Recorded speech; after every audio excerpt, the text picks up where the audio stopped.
Welcome to House Lex Estate. Today we're doing a deep dive into The Power of Broke by Daymond John and Daniel Paisner. Right. And we boil it down, we extract those crucial insights you're looking for, and hopefully make it, engaging along the way. Exactly. It's your fast track to really understanding something interesting. And for this deep dive, we're digging into the power of broke. Okay. And its main idea, which is, well, it seems a bit backward at first, doesn't it? That being limited, having that broke mindset, can actually fuel creativity and success. It's not just about empty pockets, it's a whole approach. Precisely. It's about being resourceful, thinking differently when you don't have a ton of cash to throw around. And for our listeners, people who really value getting knowledge efficiently, thoroughly, this should offer some really valuable takeaways. We're looking at how this whole power of broke idea can shift how you see challenges, opportunities, whether it's a business, a project, or just, needing a fresh look at things. So the book really starts with this idea that the best stuff, the truly innovative things, often grow, organically. Right, not forced with big budgets. Exactly. It comes from a real vision, not just spending money to make it popular. Authenticity is key. They use that indie film analogy, which I thought was great. Yeah, that really works. Big blockbusters make money, sure, but those smally indie films made with passion, maybe not much money. They stick with you, right? They do. They have that genuine feel. And the book argues that's true for, almost anything. Relationships, businesses. Like that restaurant example. Yeah. Great location, top staff, everything looks right. But it fails. Why? Yeah. Because it lacks that core, that vision, that soul, as they put it. Yeah, no soul. And then there's the new Coke story. A huge company. Massive. Global brand recognition. And they changed their core product. Not because people were asking for it, but because, they could. They had the money. Right. They threw tons of resources at it, research, marketing, everything. And it just bombed. Totally. It kind of shows how having too much money can sometimes muddy the waters. It distracts from what really matters, your audience, your identity. Like they overthought it because the money allowed them to. Exactly. They could afford to fix something that wasn't broken. And in doing so, They broke it. And the book says that authenticity is even more critical now. Oh, absolutely. Think about grassroots movements online. Like the Facebook revolution they mentioned? Yeah, that wasn't driven by big ad spends. It was genuine passion, shared purpose. Which connects back to our listeners, wanting real substance, not just fluff. It really makes you wonder, doesn't it? How many well-funded projects fail because they're missing that authentic core? It seems foundational. You need that real connection, that understanding. Absolutely essential for anything long-term. Okay, let's shift gears a bit.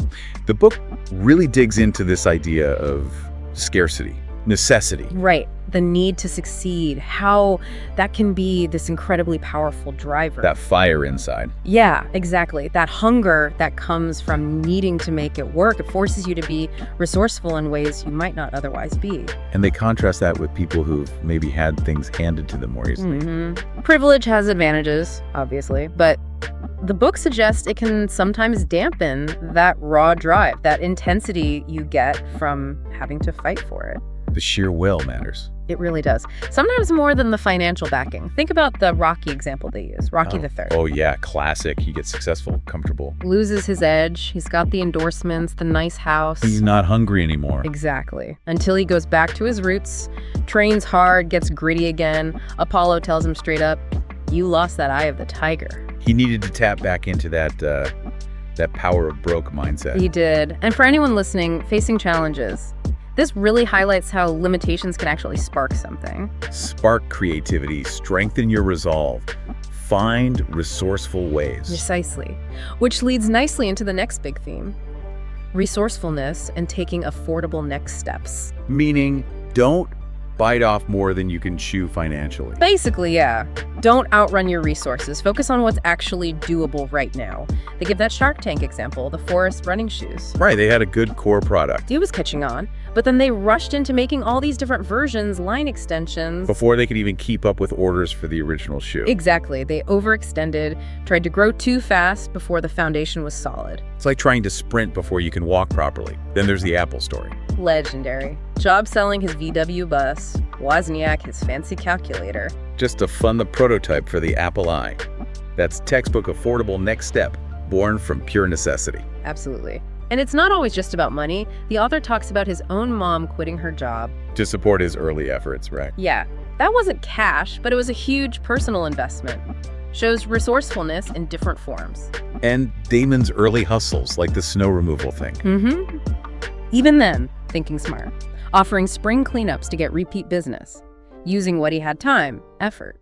He might not have known the jargon, like customer retention, but he got the principle. Instinctively. And remember the van. That beat-up used van. Yeah, his workhorse. Super practical, much smarter than buying new and watching it depreciate. An affordable tool for the job. Until the parking tickets piled up. Right, even good strategies have limits. But then, that same van. He used it for FUBU later, didn't he? Hauling clothes? Exactly. Repurposing resources. Brilliant. Which brings us to bootstrapping. Leveraging existing platforms. Yeah, like that story about the miniature dog homes. Started on a whim. And found this whole unexpected niche market, wealthy pet owners. Goes to show, sometimes the weird ideas work. And it's not always about having no money to start. Look at Steve Aoki. Came from money, right. But embraced the DIY pug thing. Deliberately. He wanted to build his own thing, his own way, using that resourceful, independent spirit. Even if you have advantages, that mindset matters. Yeah. Like FUBU at the Magic Trade Show. Oh yeah, 4 kids from Queens up against the big designer names. Must have been intimidating. David versus Goliath. But they had a secret weapon, sort of. Hip-hop, music videos. Right. They used that whole scene as like free marketing, getting LL Cool J a friend to wear their gear. Worth millions in advertising probably, and cost them basically nothing. Pure organic reach. And the book connects that to today's world with social media. Totally. People like Acacia Brinley, the selfie queen. Built huge followings, got sponsorships. Just by being herself online, leveraging the platform that was right there with almost no financial cost up front. Which really underscores the need to stay true to yourself, your brand. Definitely. Acacia knew she had to stay authentic. If she started pushing just anything, she'd lose that connection with her followers, right? Lose what made her appealing. Exactly. That's a huge lesson. And look at Rob Dyrdek. Started as a pro skater. Driven purely by wanting to be the best. Total passion. And he channeled that not just into skating success, but into building this whole entertainment and business empire around it. While always staying true to his brand, his roots. Consistently. And the book stresses knowing how to define yourself quickly. Like that jury analogy. Forming an opinion in 30 seconds? Yeah. You need clarity. You really do. Which ties into the next point, doing your homework. Knowing your market. Back to New Coke again. Failing to understand the customer. It's a prime example. You have to know your product, your customers, who you're up against. And it's not just a one-time thing, is it? Dyrdek emphasizes continuous R&D. Constant learning, practicing the fundamentals, adapting, and look at Chris Gray. The scholarship guy. Earned over $1 million himself. And then built an app to help others do it. His own success was the ultimate proof of concept. Now, this next one's interesting. The potential danger of too much money, too soon. Yeah, it seems counterintuitive, right? Yeah. But the book argues it can create this, artificial high. Masks the real underlying business health. Exactly. Like in relationships, the initial excitement wears off. What's left? So the example they give is taking on a partner early, giving up too much equity. Right. Maybe you get a big chunk of cash for, say, 30% of your company. Sounds good initially. But then there's pressure to grow super fast, maybe before you're ready. And if you need more money later, you end up giving away even more equity, losing control. Precisely. The advice is grow organically if you can. Hold on to your equity. And Mark Cuban's advice, use early profits to pay down debt. Yeah, because that's a guaranteed return. Smart move. And thinking about financing. A lot of small businesses start at home. Huge percentage. But that doesn't mean you can't look professional. Right, then they trounced that with the fancy cupcake shop example. Yeah, loaded with debt from the start, but maybe you didn't really check if the local market could support it or what the competition was doing. You gotta validate the idea first. Don't just build it and hope they come. Look at Facebook's early growth. More gradual. Testing, refining, learning. Sustainable expansion, not just throwing money at it. Which brings us to Gigi Butler. Amazing story. Gave up the singing dream initially. Started a cleaning business. Yeah, worked hard, saved money, real power of broke discipline. That foundation allowed her to pivot later. To Gigi's Cupcakes. Researched it, did a lot herself. Took on some debt, sure, but it took off fast. She credits the recipes, but also that resourceful mindset. Daring to grow, but smartly.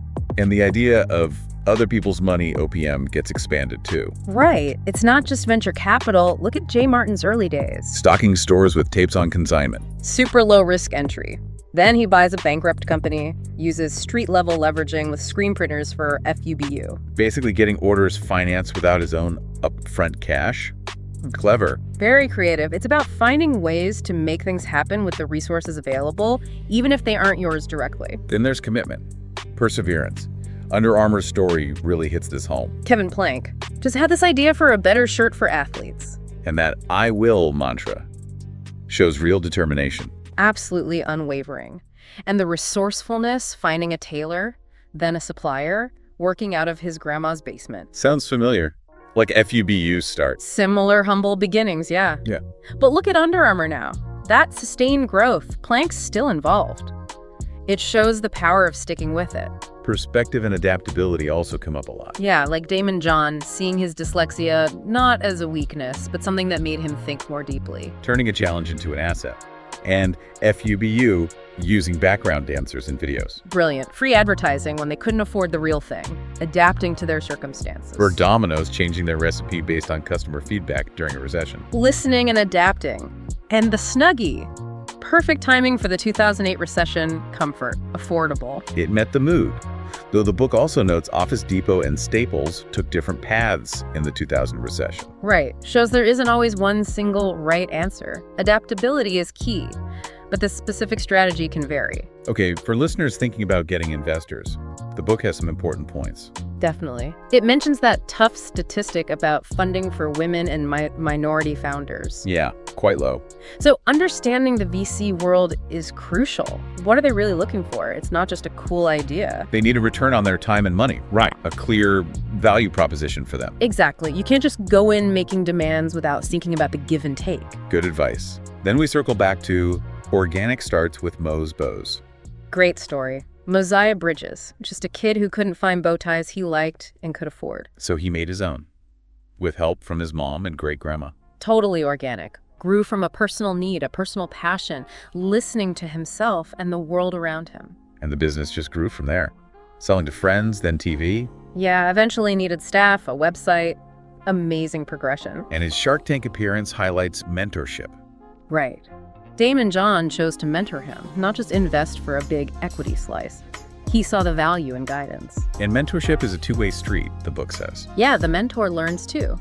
Revisits old lessons, stays current. It's mutually beneficial. Seizing opportunities, building networks. Tim Ferriss's story illustrates that. At conferences like CES, South by Southwest.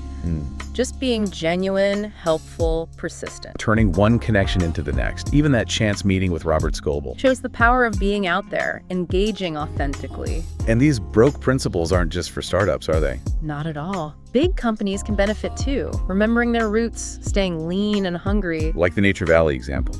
An underperforming brand turned around with focus and a smaller budget. Exactly. And the book talks about those brand stages. Nothing special, brand, lifestyle, movement. Girl Scout cookies as movement. Yeah. Passionate sellers, limited time window. They sometimes outsell Oreo, driven by that energy. Wow. And understanding the customer experience. Yeah. Michael Jackson listening on a cheap radio. Yeah, to hear it like most fans would. Gotta know your audience's perspective. Small changes can add up too. Red Lobster cutting a few shrimps. Saves money over time. Or pocketbooks going to 99 cents for paperbacks. Little things matter. And Linda Johansson James with kiosks in malls. Smart. A lower barrier to entry than a full store. Accessible for entrepreneurs starting out. The digital world gets attention too. Ryan Daniel Moran. Right. Early websites, accidental success, then pivoting to software licensing. Leveraging tools. Had some financial stumbles though. Yeah, lack of knowledge. But he recovered resourcefully, transparently. Shows the importance of goals and learning. Vision is key too. Lauren Reitinger and Market America. Saw the potential of home shopping early on before the internet really exploded. Used sketches to convey her vision. Had an initial failure, but refocused on products that worked. Shows persistence. Pursuing that vision even with limited means. The book wraps up reflecting on the pace of change. South by Southwest insights. Yeah, tech leaders talking about how fast everything moves. The ultimate commodity, time. Uber, Apple Pay, Amazon, all about saving or maximizing time. Exactly. And barriers to entry are lower now, but that means standing out is even more important. Power shifting to consumers too, right? Yeah. Easy price comparisons online. Absolutely. And crowdfunding gets a mention, pre-selling, building a base, validating ideas. Honeyflow is a huge success story there. So setting goals is crucial in everything, and continuous learning. Especially digital skills now. Can't afford to fall behind. And the author admits his own mistakes even after success when he strayed from these principles. Reinforces that power of broke is a mindset, not just a starting point. It has lasting value. Then Mark Burnett's story ties it all together. Yeah, Shark Tank producer, working class background, resourcefulness, selling t-shirts. And funding that crucial helicopter shot for Eco Challenge on a credit card. Bold move. Total leap of faith, driven by belief. It embodies that spirit. So the core message is, think beyond the moment, expect success, use your resourcefulness. That's it. Embrace that creative energy that comes from making the most of what you have. Well, thank you for joining us on this deep dive, exploring the ideas from the power of broke. We really hope it gave you some useful things to think about. Definitely.